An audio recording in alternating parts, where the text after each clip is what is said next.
Esta homilía llega a ustedes a través de Radio Claret América. El Instituto Bíblico Claretiano de las Américas presentan Poniendo el Evangelio en Práctica con el Padre Manuel Villalobos, un programa para aprender a amar a Dios sin miedo. Iniciamos. Muy buenos días, hermanos y hermanas que nos sintonizan a través de Radio Claret América y a través de nuestras páginas por ahí del YouTube, de nuestras plataformas virtuales. Qué alegría compartir con ustedes la palabra de Dios. Muchas gracias de verdad por seguir nuestros cursos, por estar atento a todo lo que el IBICLA con mucho amor, con mucha pasión realiza para ustedes, para comprender quién es mi prójimo. Esa va a ser la pregunta del día de hoy. ¿Quién se hace próximo? Una pregunta que va a requerir que la comunidad piense nuevamente sus valores, sus principios, su fe y su seguimiento en Cristo Jesús. Porque a lo mejor pensamos que estamos en lo correcto, haciendo las mismas prácticas, pensando tener vida, pero realmente no nos hacemos prójimo y no reconocemos a la otra persona como prójimo por nuestros miedos, por nuestros temores. Bueno, este va a ser el Evangelio del día de hoy para el domingo 10 de julio y está tomado del Evangelio de Lucas. Todo este año nos acompaña Lucas, ¿verdad? Del capítulo 10, versículo 25 al 37. En aquel tiempo se presentó un maestro de la ley y le preguntó a Jesús para ponerlo a prueba: Maestro, ¿qué tengo que hacer para heredar la vida eterna? Él le dijo: ¿qué está escrito en la ley? ¿Qué lees en ella? Él contestó: amarás al Señor tu Dios con todo tu corazón y con toda tu alma y con todas tus fuerzas y con todo tu ser, y al prójimo como a ti mismo. Él le dijo: bien dicho, haz esto y tendrás la vida. Pero el maestro de la ley, queriendo justificarse, preguntó a Jesús: ¿y quién es mi prójimo? Jesús le dijo: un hombre bajaba de Jerusalén a Jericó, cayó en manos de unos bandidos que lo desnudaron, lo golpearon a palos y se marcharon dejándolo medio muerto. Por casualidad, un sacerdote bajaba por aquel camino. Al verlo, dio un rodeo y se pasó de largo. Y lo mismo hizo un levita que llegó a aquel sitio. Al verlo, dio el rodeo y pasó de largo. Pero un samaritano que iba de viaje llegó a donde estaba él y al verlo le dio lástima, se le acercó, le vendó las heridas, echándole aceite y vino, y montándolo en su propia cabalgadura, lo llevó a una posada y lo cuidó. Al día siguiente sacó 2 denarios y dándoselo al posadero le dijo: cuida de él, y lo que gastes de más yo te lo pagaré a la vuelta. ¿Cuál de estos 3 te parece que se portó como prójimo del que cayó en manos de los bandidos? Él contestó: el que practicó la misericordia con él. Díjole Jesús: anda, haz tú lo mismo. Palabra de Dios.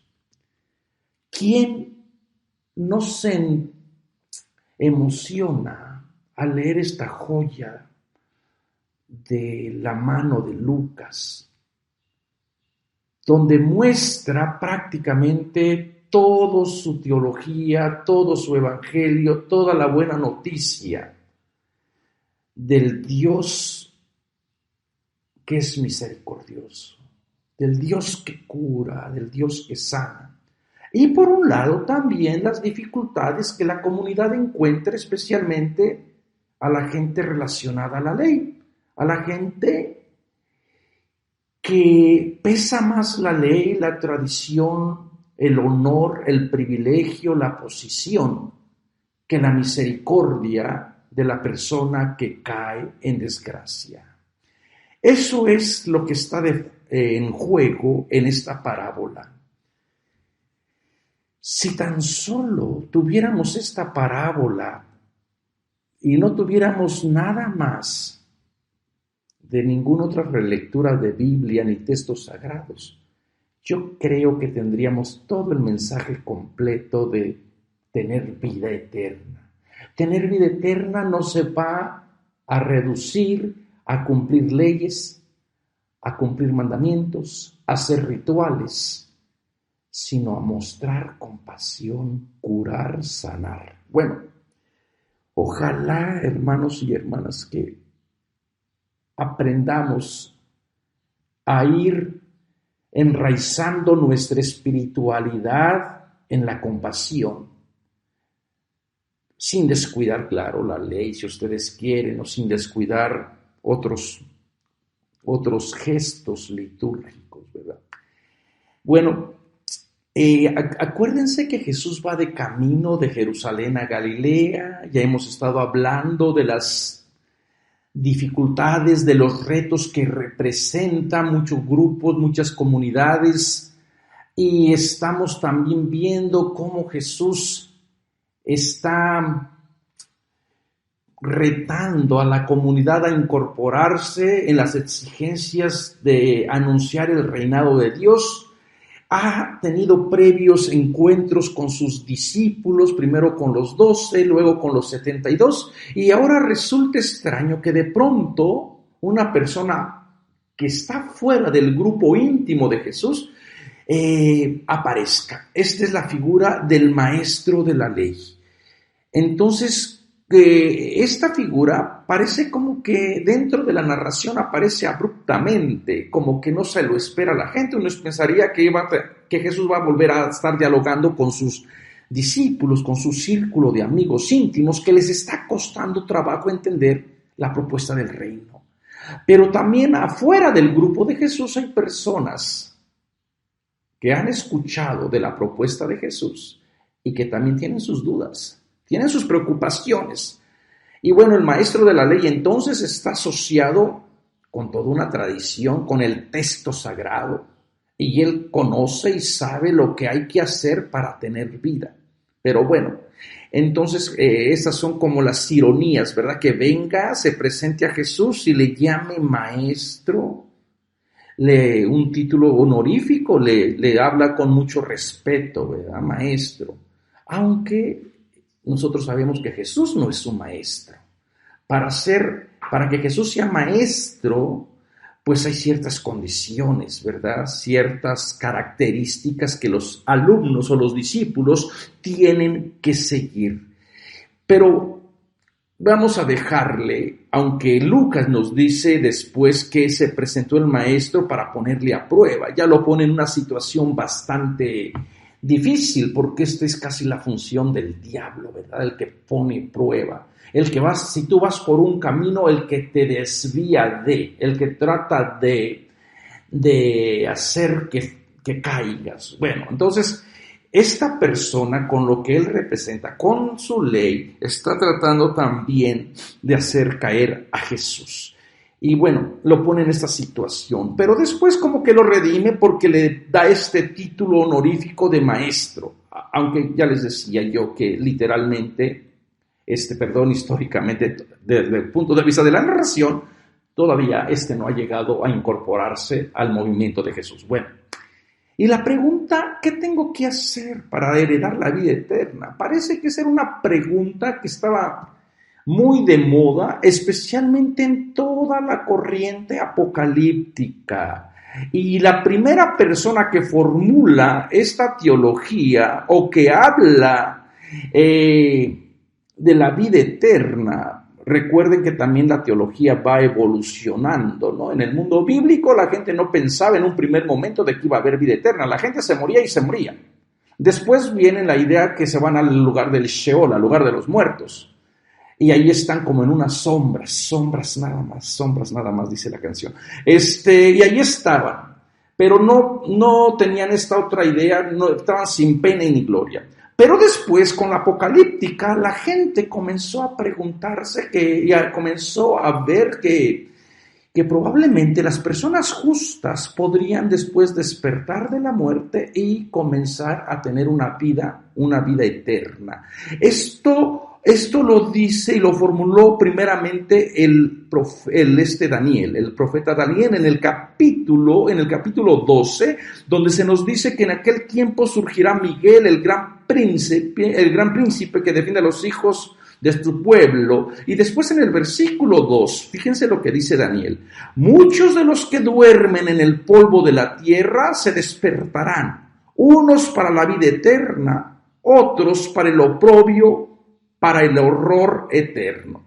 Bueno, esta idea que propuso, o esta teología que propuso Daniel, parece que después va a extenderse especialmente en la literatura apocalíptica. Así que el encuentro que tiene este maestro de la ley preguntando por vida eterna, probablemente esté influenciado por esta teología de Daniel. Y parece ser que este ha sido también nuestra espiritualidad, nuestra énfasis es en tener vida eterna, cuando la propuesta de Jesús, vida eterna que se entienda cuando uno se muera, cuando la propuesta de Jesús es tener una vida plena en el aquí y en el ahora. Y para eso va a ir dando señales, va a ir invitándonos a comprender cómo será posible esa vida aquí. Y claro, desde el punto, si ustedes nos han ido siguiendo, desde el punto de la persona, no se puede tener vida plena, mientras exista condiciones desfavorables, cuando la gente tiene una situación muy precaria, ¿verdad? Bueno, ahorita vamos a ir elaborando un poquito. Entonces, ¿qué hay que hacer para tener vida eterna? Y fíjense, Jesús como buen biblista, un maestro dialogando, conversando con otro maestro. Recuerden que estos son debates públicos. Y en los debates públicos hay un perdedor y hay un ganador. Esta es la retórica. Si la otra persona es capaz de callar a su oponente, sale triunfador. En cambio, el otro pierde estatus, ¿verdad? Y Jesús retóricamente le contesta: tú eres maestro de la ley.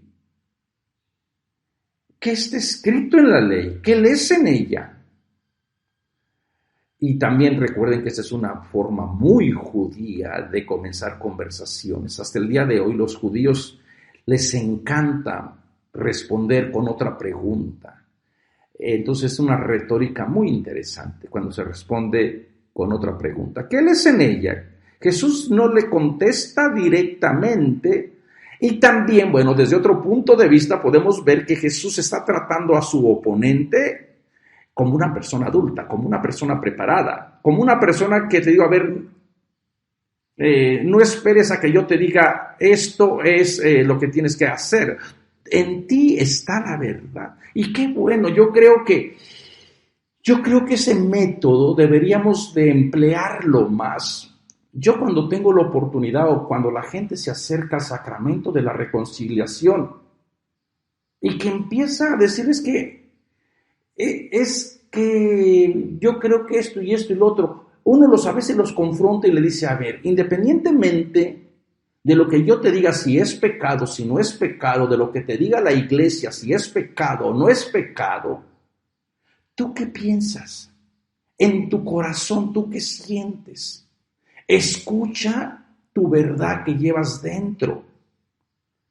Y cuando le quitamos todo lo que dice la iglesia, lo que dice el sacerdote, lo que dice esto, y dejamos que la persona hable su experiencia, su verdad, entonces yo les digo, probablemente es Dios que está hablando allí, porque Dios habla dentro de ti.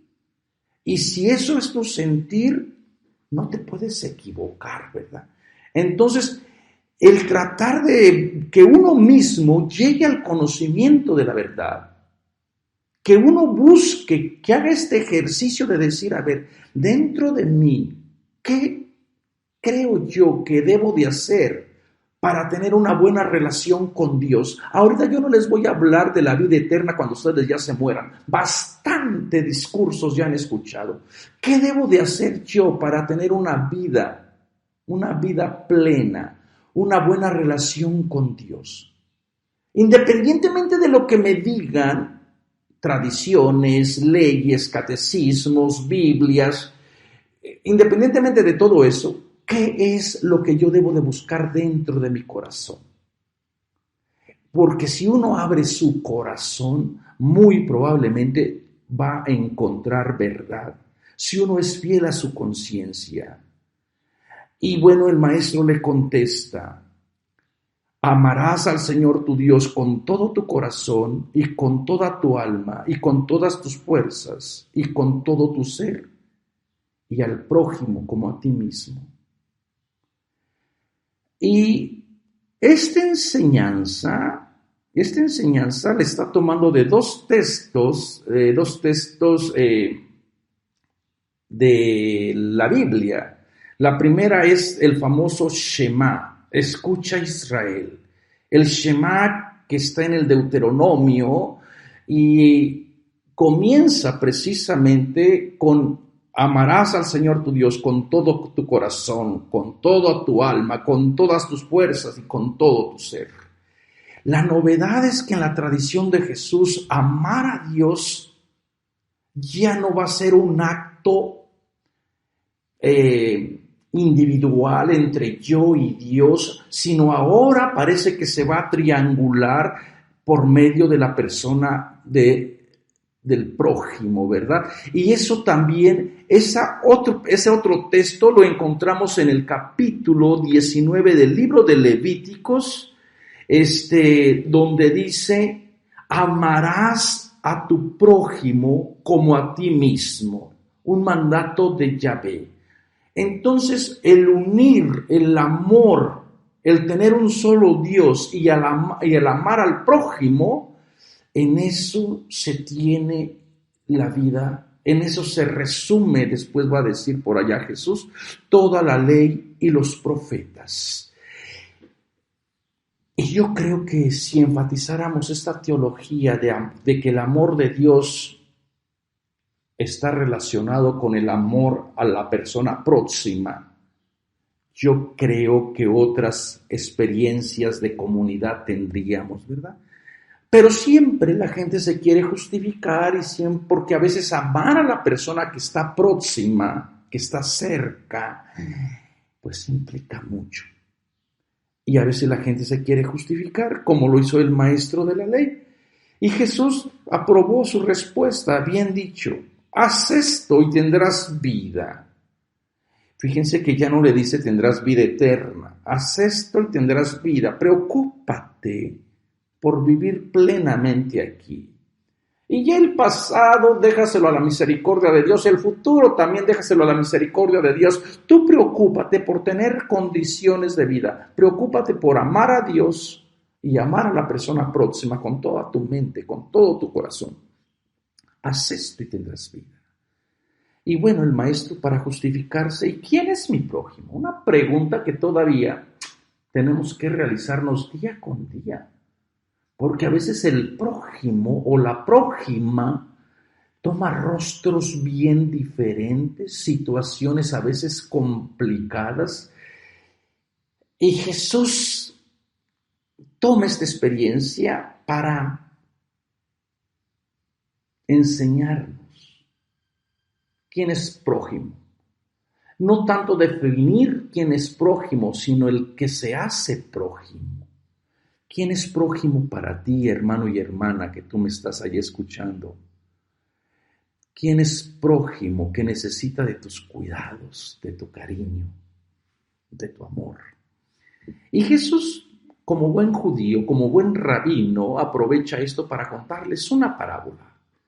Las parábolas tienen esta función pedagógica de que todo el mundo entienda. Y las parábolas son muy escandalosas, muy difíciles, porque rompen todas nuestras expectativas. Y fíjense, comenzó con la historia de un hombre común. un hombre que bajaba de Jerusalén a Jericó. Bueno, ya desde allí como que, la gente inmediatamente va a tomar atención. Ay, este es un camino muy transitado. Y recordemos que geográficamente Jerusalén estaba como a 2.500 sobre el nivel del mar y Jericó estaba a 800 metros en relación al mar, o en este nivel del mar. Entonces, 2.500 a 800, y bueno, Jericó, acuérdense, Jericó es se le consideraba la ciudad de la eterna primavera. Así que todas las ciudades que tienen todos los países que de eterna primavera, el primer título de la ciudad de la eterna primavera era Jericó. Y que hasta el día de hoy se sostiene que ha sido la ciudad que siempre ha permanecido habitada, la tal Jericó. Y bueno, muchos acontecimientos bíblicos han sucedido en torno a Jericó, ¿verdad? Jericó representa estas fuerzas hostiles del pueblo de Israel en su lucha de la tierra prometida, y bueno, todas las hazañas que se realizaron, las murallas que se derrumbaron cuando se sonó la trompeta allá en el libro de Josué. Bueno, todas estas historias es para embellecer la parábola que hoy Lucas nos presenta. Entonces, geográficamente, una ciudad está arriba, otra ciudad está abajo, y precisamente hay un hombre que baja de Jerusalén, para decir, bueno, bajó de Jerusalén y transitó ese camino que estaba lleno de maleantes, estaba infestado de ladrones, de sicarios. Ustedes van a decir, ¿a poco ya había sicarios en aquella época? Pues sí. Incluso la palabra sicario viene de el arma que utilizaban los ladrones, que era un puñal que se llamaba sicari, y se metían entre la gente, apuñalaban a la persona y se desaparecían, causaban el tumulto. Entonces este camino era muy transitado porque también parece ser que por muy cerca de allí habían estos pueblos sacerdotales que vivían fuera de Jerusalén y que tenían que ir al templo a cumplir sus obligaciones ya sea quemar incienso en el sacrificio o en la fiesta, ¿no? Entonces, este camino de Jericó está lleno de peligros.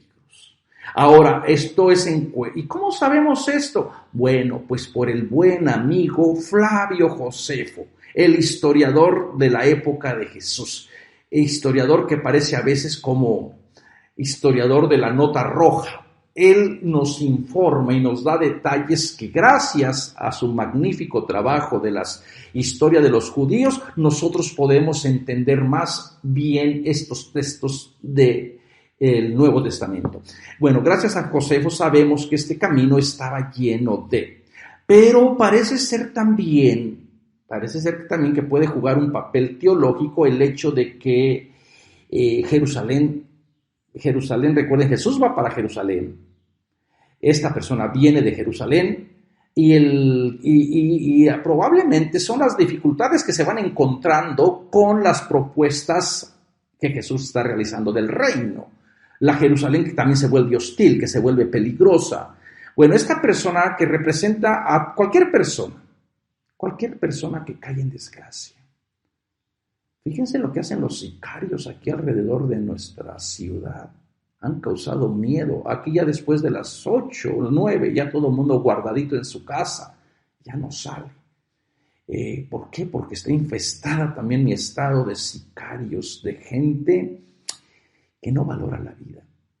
De gente, incluso se anuncian en las páginas de decir, bueno, prestamos servicios eficientes. Así estaba leyendo un anuncio de un sicario.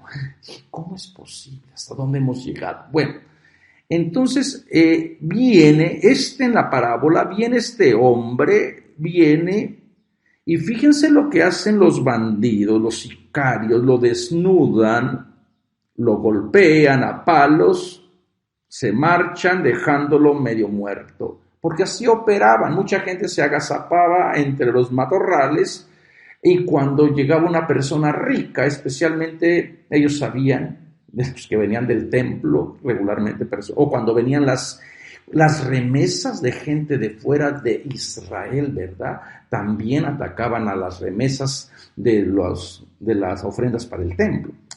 Entonces, fíjense, dejan a la persona desnuda, un estado sin clasificación. La desnudez es algo bastante escandaloso en el mundo bíblico. Dejar a una persona desnuda es dejarla prácticamente sin identidad. La han deshumanizado totalmente a la vista de todo. Lo que realmente sufre esta persona es un acto sin piedad, sin misericordia. Como que Lucas está tratando de enfatizar precisamente la situación de la comunidad. Esta comunidad, a esta persona con su desnudez, representa probablemente a toda la gente que ha sido víctima de tanto sistema injusto. Y entonces también va a ser el motivo por el cual va a iluminar Jesús. ¿Quién es prójimo? ¿Quién se hace prójimo? Y dice que por casualidad un sacerdote bajaba de aquel camino y hay como una serie, un efecto dominó. El sacerdote, el levita se mueven con que bajaba, lo vio y se da la media vuelta. Bajaban, aprendan este efecto dominó. Es como historias o eventos que están unidos, ¿verdad? El levita bajaba, lo vio y se da la vuelta. Vean los verbos que se hace. Lo mismo hizo el levita que llegó a aquel sitio, lo vio, se dio la media vuelta y pasó de largo. Muchas personas han querido justificar desde un punto de la pureza, de las leyes de pureza, y yo creo que detrás de esto sí está el comportamiento del sacerdote y del levita. Ambos están relacionados al templo.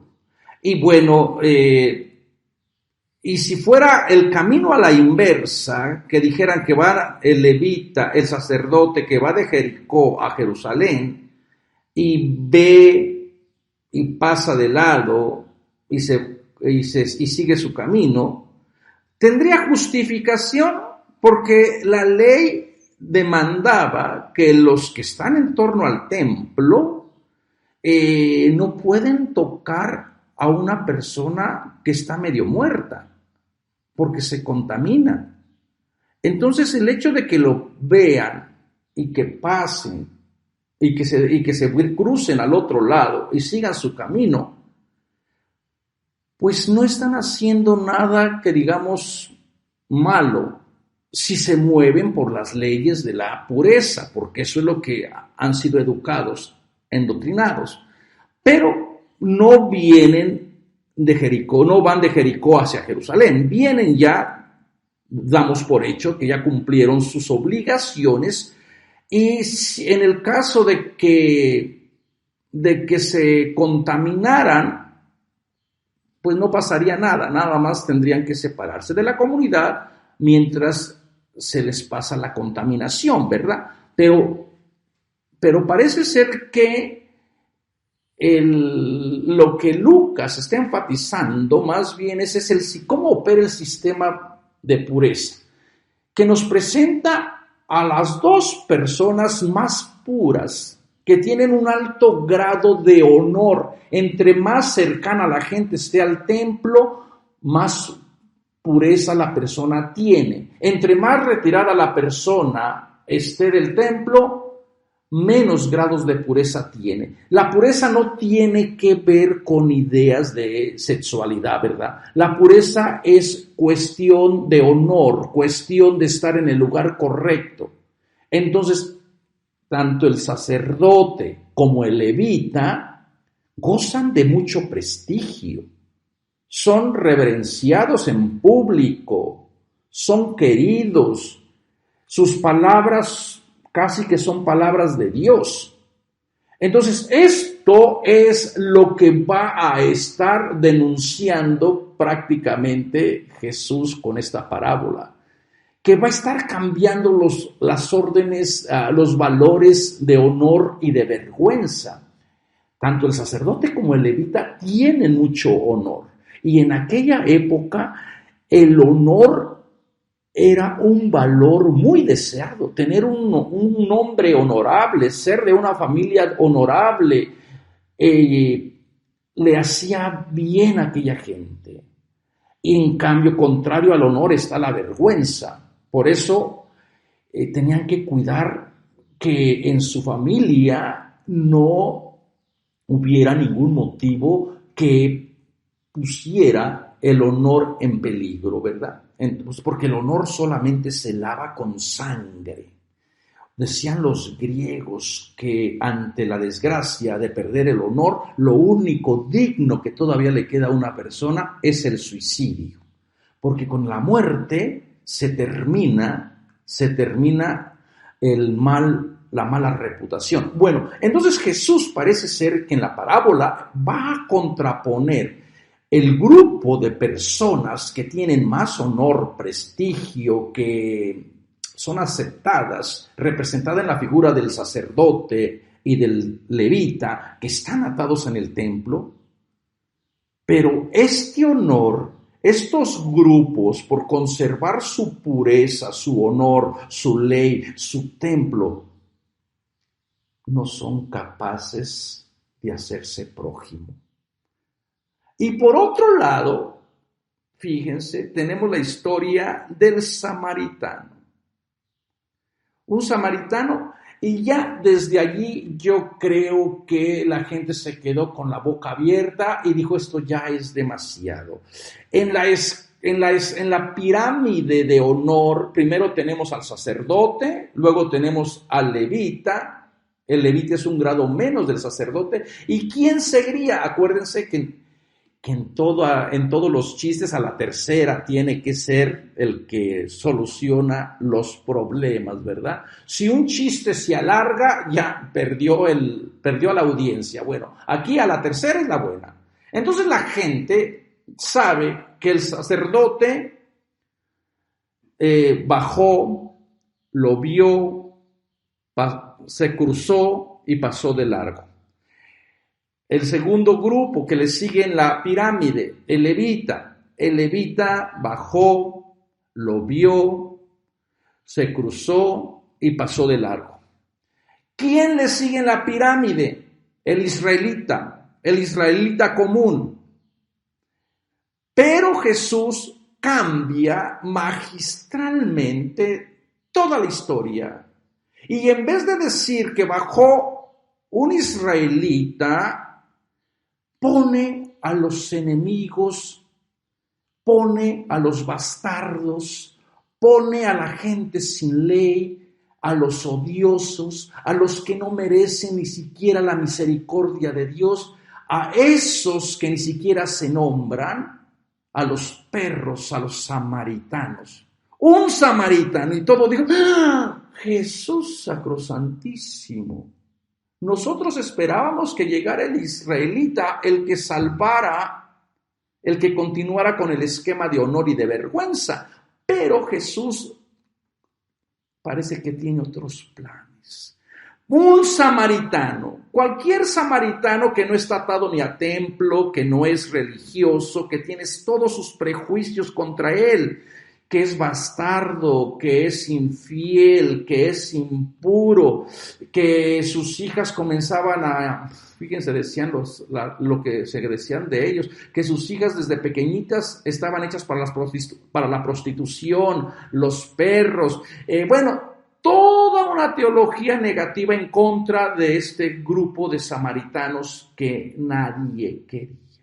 Y de pronto Jesús rescata a ese grupo sin nombre, ese hombre que viene de viaje, que llega donde estaba él. También llegó, lo vio. Y esta traducción decía que le dio lástima, pero no, le dio compasión. Le dio la compasión. Se le acercó. Rompió con el esquema del efecto dominó del sacerdote, del levita. Llegó, se acercó, lo vio, le dio lástima, se volvió a acercar, le vendó las heridas echándole aceite y vino. Ya con el simple hecho de mostrarle compasión, misericordia, pero es una misericordia que no se queda solamente, ay, sí tengo misericordia, pero no hago nada por ti.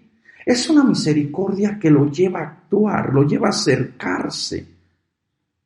No le importan las reglas de pureza porque él no está metido en ese mundo. Se le acercó, le vendó las heridas. Y bueno, nos dice hasta la receta, ¿verdad? Le echó aceitito y vinagre, porque eso era la medicina de aquella época. Y no solamente eso, lo tomó consigo, lo puso en su propia cabalgadura, se puso al mismo nivel del enfermo, lo llevó a un lugar seguro, bueno, a la posada. Entró a un lugar, las posadas en aquella época tampoco tenían buena reputación. Las posadas eran también lugares, bueno, aparte de ser lugares de prostitución, eran lugares también de asaltantes. Bueno, la gente trataba de evitarla lo más que se podía, pero él llega, busca un lugar seguro y dice que lo cuidó, fíjense, él mismo lo cuidó. Al día siguiente sacó los 2 denarios, se la da al posadero y fíjense que todavía su misericordia no tiene límites, su amor sobre la persona que cae en desgracia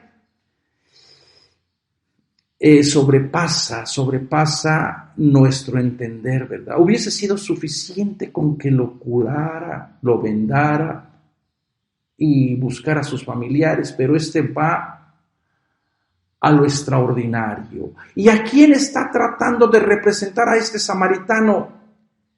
Al Dios que Lucas previamente nos ha dicho que tiene misericordia.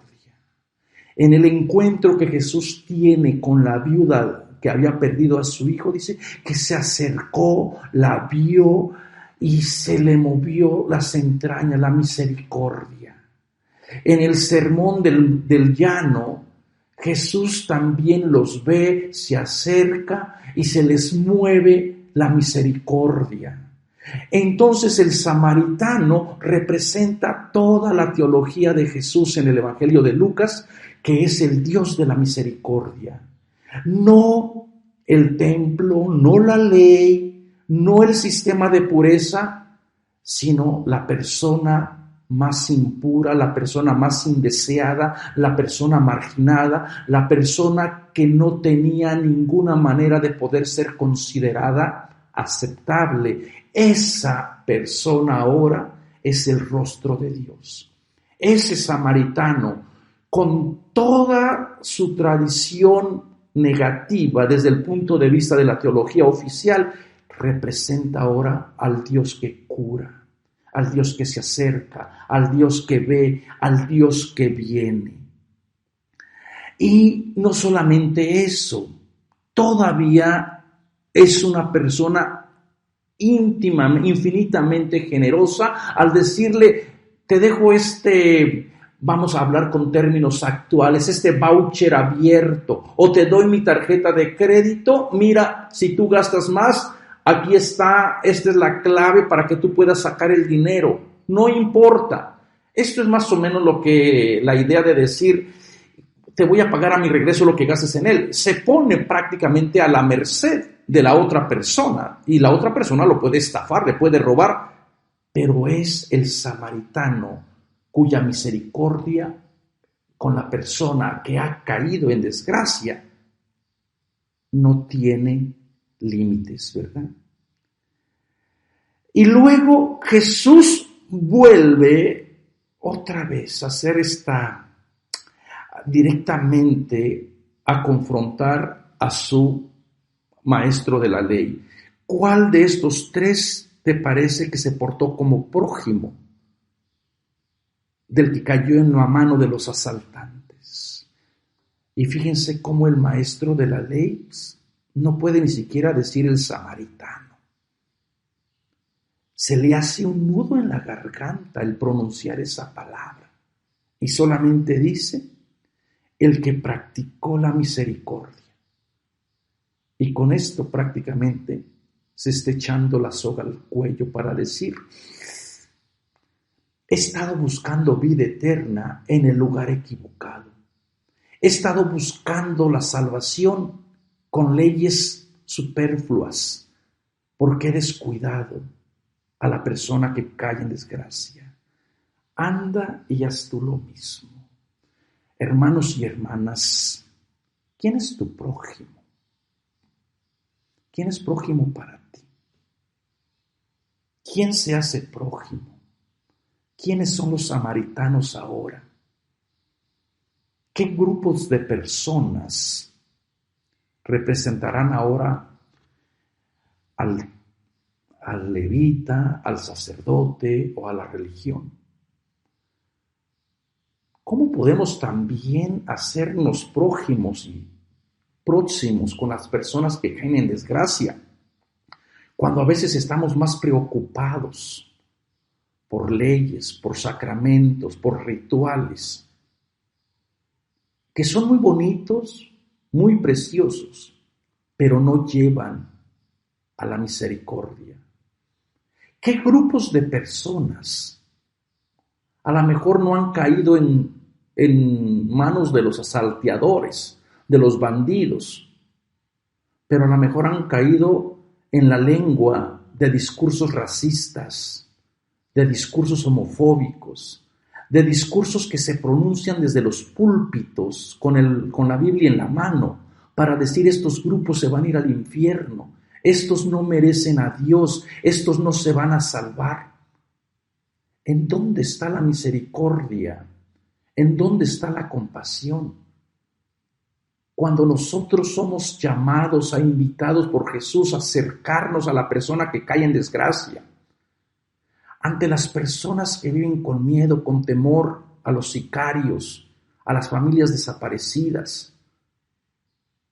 Nuestro mundo está herido, nuestro mundo está lastimado, no solamente por el COVID, por la pandemia, no solamente en el aspecto físico estamos heridos, en el aspecto espiritual estamos perdidos. Sentimos una pena grande, un dolor, y la iglesia, en vez de curar, en vez de sanar, sigue enfermando más con sus discursos que no muestran al Dios de la compasión. Toda comunidad tiene que aprender a ver, a acercarse con las personas que van por muchos caminos, que van cargando sus dolores, sus penas, sus muertos, sus tristezas, buscando compasión, buscando misericordia. Tenemos que acercarnos a ellos, verles, curarles sus heridas, acompañar sus historias, no con discursos de decir yo no te toco porque quedo impuro, yo soy mejor que tú, yo sí estoy casado, yo sí cumplo los mandamientos. Esos discursos no valen cuando hay una persona que requiere de nuestra ayuda. Cuando la persona está entre la vida y la muerte, deja tus discursos para otro momento. Deja tus prédicas y tus temores en casa. Haz misericordia. Vive misericordia. Cura a la persona que esté enferma. Véndala. Sé un bálsamo para esa persona que se siente lastimada, que se siente herida. Cárgala contigo. Llévala en tu corazón, cuídala con amor, y entonces sabrás que el hacerse prójimo o prójima no radica en aprenderte toda la Biblia, todo el catecismo, sino radica solamente en practicar misericordia. Así que ya lo sabemos. Vayamos y hagamos lo mismo. Muchas gracias, nos vemos la próxima semana y como siempre, por favor, si hay personas que quieren inscribirse a nuestro curso, a nuestro diplomado del IBICLA, pues visite nuestra página de www.ibicla.org.